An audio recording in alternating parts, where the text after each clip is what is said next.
ஈராய் உரைக்கியன் ஆறுயிராய் நின்றானே இன்பமும் துன்பமும் இல்லானே உள்ளானே அன்பருக்கு அன்பனே அவைமாய் அல்லைமாய் ஜோதியனே நுண்ணுருளை தோன்றா பெருமையனே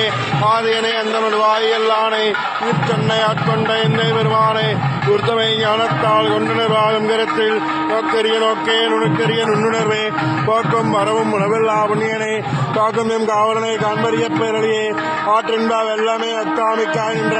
தோற்றச் சுழலியாய் சொல்லாத நுண்ணுணர்வாய் மாற்றமா வையகத்தின் வெவ்வேறே வந்தறிவாம் தேற்றனை தேற்றத் தெளிவே என் சிந்தனையுள் கூற்றான உண்ணாரமுதே உடையானே தேற்ற விகார விடக்குடமின் உட்கிடப்ப ஆற்றேயம் ஐயா அரணேவோ என்றென்று போற்றி புகழ்ந்திருந்து வைகட்டு மெய்யானார் வீட்டெங்கே வந்து விரைபெருவி சாராமே கள்ள புலக்கரம்பே கட்டளைக்க வல்லானே நள்ளிரலில் அட்டம் பயின்றாடும் நாதனே தில்லையில் கூத்தனே தென்பாண்டி நாட்டானே அல்லல் பிறவி அறுப்பானே ஓ என்று சொல்லற் கரியானே சொல்லே திருவடிக்கில் சொல்லிய பாட்டின் பொருள் வந்து சொல்லுவார் சோபரத்தினுள்ளார் சுவரடிக்கில் கல்லோரும் ஏத்தப்பணிந்து திருச்சிற்றம்பலம்.